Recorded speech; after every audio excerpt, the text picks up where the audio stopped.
యంగ్గా ఉన్నప్పుడు. సో ఆత్మహత్య మహాపాపం కాబట్టి అలాంటివి జరగకూడదు కాబట్టి, అదే నేను అప్పుడు పెద్దవాడిని అయి ఉంటే నాకు ధ్యానం తెలుసు కాబట్టి మా అమ్మకి చెప్పుండేవాడిని. సో చెప్పలేకపోయాను కాబట్టి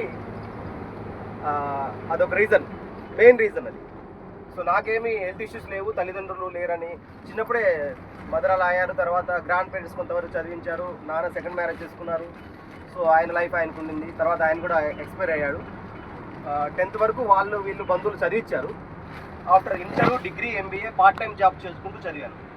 ఎంబీఏ వరకు చదువుకున్నాను, పార్ట్ టైం జాబ్స్. రాత్రులంతా ప్రెస్లలో వాటిల్లో పనిచేస్తుండేవాడిని, పగలు కాలేజీకి వెళ్తుండేవాడిని.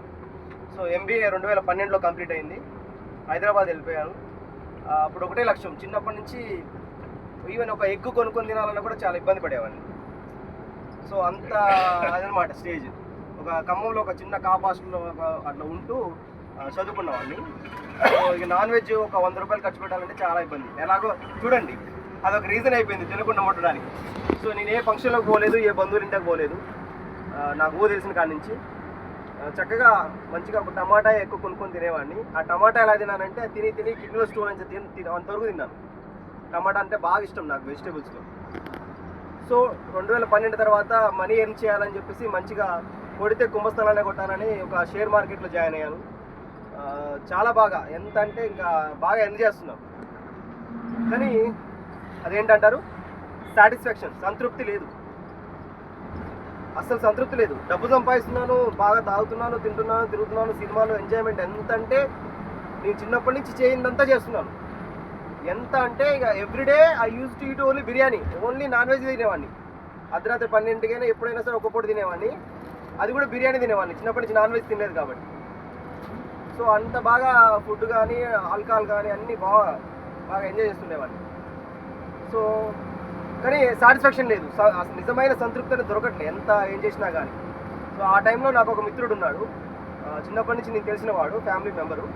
అతను మన పత్రికాడికి అంతకుముందు ఖమ్మంలో IFSS, Indian federation of spiritual sciences, అది జరిగింది 2014 నవంబర్లో జరిగింది ఆ ప్రోగ్రామ్. సో ఆ ప్రోగ్రామ్కి తను అటెండ్ అయ్యి ఆ ప్రోగ్రామ్ విన్నాడు.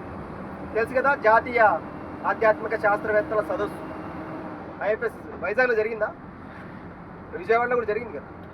సో అది విని చాలా ఇన్స్పైర్ అయ్యాడు తను. అన్ని ఆధ్యాత్మికస్తులు కలవాలి, అందరూ ఒకటే సత్యం ఒకటే చెప్తున్నారు కాబట్టి అందరూ కలిసి పనిచేయాలని చెప్పి సారు ఆ ప్లాట్ఫామ్ క్రియేట్ చేశారు మనకు. IFSS, GFSS అనే ప్లాట్ఫామ్స్ క్రియేట్ చేశాడు. సో అది ఇన్స్పైర్ అయ్యి నా మిత్రుడు 2014 ధ్యాన మహాచక్రం అటెండ్ అవ్వడం కోసం వచ్చాడు హైదరాబాద్కి. సో అతను ఒక 2 రోజుల ముందు వచ్చి నా రూమ్లో ఉన్నాడు. ఉండి నా లైఫ్ స్టైల్ అంతా చిన్నప్పటి నుంచి చూశాడు కాబట్టి నేను ఇలా తెలుసుకున్నాను, వెజిటేరియన్ బాగుంటుందంట, ఇట్లా ఒక గురువు ఉన్నాడు, స్పిరిచువల్ సైన్స్ ఉండింది, ధ్యానం ఉండింది, అది నువ్వు చేసుకుంటే బాగుంటుంది నీ లైఫ్లో. చిన్నప్పటి నుంచి చాలా కష్టపడుతున్నావు, పేరెంట్స్ లేకుండా చాలా ఇబ్బంది పడుతున్నావు, నువ్వు ఇది చాలా హెల్ప్ఫుల్ అవుతుందని చెప్పాడు. కానీ శాకాహారము, ధ్యానము, గురువు ఇవన్నీ అన్నాడు, కానీ అవి పెద్దగా నాకు రుచించలే. కానీ ఒక పదం వాడాడు, నీకు జీవించే కళ తెలియట్లేదు అన్నాడు. ఏమన్నాడు? ద ఆర్ట్ ఆఫ్ లివింగ్ నీకు తెలియట్లేదు. చిన్నప్పటి నుంచి ఏదో చేస్తూ ఉంటావు, ఏదేదో పనులు చేస్తూ ఉన్నావు, ఏదేదో జీవిస్తున్నావు, కానీ ఎప్పుడు హ్యాపీగా లేవు, అసలు ఎంజాయ్మెంట్ సైన్స్ తెలియదు నీకు. సో ఇది కాదు నీ లైఫ్, నువ్వు అది చేస్తే బాగుంటుంది, ధ్యానం చేస్తే, శాకాహారం తింటే బాగుంటుంది అన్నాడు. బట్ ఆ పదాలు నచ్చలేదు. కానీ నీకు జీవించే కళ తెలియదు అన్న పదం విని వెంటనే జాబ్ రిజైన్ చేశాను. అసలు ముందు కొంచెం స్పేస్ ఇద్దామని, ఎందుకంటే చిన్నప్పటి నుంచి నేను టైం ఇవ్వాల. అయితే రాత్రులంతా పనిచేసేవాడిని, పగలు కాలేజీ పోయేవాడిని. ఒక 100 రూపాయలు సంపాదించకపోతే నేను నిద్రపోయేవాడిని. అలాంటిది ఒక 10 సంవత్సరాల నుంచి నేను డబ్బు కోసం ఏ పని చేయట్లా. నమ్ముతారా? 10 years నుంచి రూపాయి పని కూడా చేయట్లేదు. ఎందుకంటే సార్ చెప్పాడు కదా, అరే నువ్వు ధ్యానం చెప్తే నీకు చట్నీ ముక్క, రొట్టె ముక్క దొరికిద్దని. ఎస్ సార్ నువ్వు చెప్పాడా, విన్నారా? సో అదే ఫార్ములా. నేను సార్ యొక్క ఫార్ములాస్ బాగా పట్టుకుంటాను. అవునా, ఎక్స్పెరిమెంట్ చేద్దామని చూస్తాను నేను. సో ఆ జాబ్ లెఫ్ట్ చేసేసి, సో ఆ మిత్రుడితో నేను 2014 ధ్యాన మహాచక్రం అటెండ్ అవ్వాలి.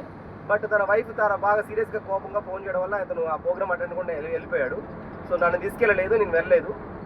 ఆ జాబ్ లెఫ్ట్ చేశాను. ఆ డిసెంబర్ అంతా అటు తిరిగాను, ధ్యాన మహాచక్రం ప్రోగ్రామ్కి ఏమి వెళ్ళలేదు. తర్వాత జనవరిలో నేను మళ్ళీ ఖమ్మం వెళ్ళాను హైదరాబాద్ నుంచి. అక్కడ తను ఒక మెడిటేషన్ సెంటర్ అని చేస్తున్నాడు. ఆనందప్రసాద్ రూపా మేడం అని ఉన్నారు, మన పిల్లల స్కూల్ వాళ్ళ ఆధ్వర్యంలో అక్కడ ఒక మెడిటేషన్ సెంటర్ అని చేస్తున్నాడు. నా ఫ్రెండ్ వాడు చాలా డబ్బు ఉన్నవాడు, ఎంత డబ్బు ఉన్నాడంటే చాలా డబ్బు ఉన్నవాడు. అలాంటి వాడు ఒక 2 రూపాయలు పెట్టి వాటర్ బాటిల్ కూడా కొనుక్కోడు. నేను అప్పటి వరకు పిసినారి అది అనుకుంటాం కదా, కానీ వాడికి డబ్బు అంటే పిచ్చి. మనం స్పిరిచువల్ వేలో చూసినప్పుడు ఆ పర్సన్స్ అర్థం చేసుకోవడం వేరుగా ఉంటుంది. సో తనకి డబ్బు అంటే పిచ్చి కాబట్టి తాను చంపుకుంటాడు కానీ డబ్బులు ఖర్చు పెట్టుకోడు. సో అంత బాగా డబ్బు సేవ్ చేసుకుంటాడు. సో అలాంటి పర్సన్ ఒక మెడిటేషన్ సెంటర్ పెట్టి రెగ్యులర్గా అన్నదానాలు, పౌర్ణమి ధ్యానాలు, ఏదో ఫ్రీ ఫుడ్ పెట్టి ఒక 10-15 వేలు పెట్టి రెంట్ కడుతున్నాడు. అరే ఇలాంటి వ్యక్తి ఇంత చేంజెస్ వచ్చాయి ఏంటి అంటే మెడిటేషన్ చేయడం వల్ల ఇలా జరిగిందా, లేదన్నా దాన్ని ఏమైనా చేశారా ఆయన ఏమన్నా అని అనిపించింది నాకు. సో రెగ్యులర్గా అక్కడికి వెళ్తుండేవాడిని కానీ తనతో మాట్లాడుతుండేవాడిని కానీ ఆ మెడిటేషన్ చేయమంటే చేయకపోతుండేది. కాకపోతే అక్కడికి వచ్చే వాళ్ళు ఈవినింగ్ 6 to 8 చుట్టుపక్కల వాళ్ళందరూ వచ్చేవాళ్ళు, మెడిటేషన్ కూర్చునేవారు. ఒక 1 hour ఏదో క్లాస్ జరిగేది, వెళ్ళిపోయేవారు. కానీ నేనైతే అటెండ్ అయిపోయేది. సో అలా ఒక 4 రోజులు వెళ్ళాను. సో మళ్ళీ జాబ్ లెఫ్ట్ చేశాను కదా, ఏదో సాధిద్దాం అనుకున్నాను, ఏదో చూద్దాం అనుకున్నాను. బట్ నాకేం అర్థం కావట్లేదు కాబట్టి మళ్ళీ బ్యాక్ టు పెవిలియన్, మళ్ళీ హైదరాబాద్ వెళ్ళిపోయి మళ్ళీ అదే బతుకుదామని బ్యాగ్ వేసుకొని బయలుదేరాను. అప్పుడు ఫోన్ చేశాడు, బస్ స్టాండ్కి వెళ్ళాను. ఫోన్ చేసి ఒక మాట చెప్పాడు, ఏదో ఒక జర్నీ చేద్దాము మేడం, ఇక్కడ కట్ చేసి మళ్ళీ చేయండి, లాంగ్ లెంత్.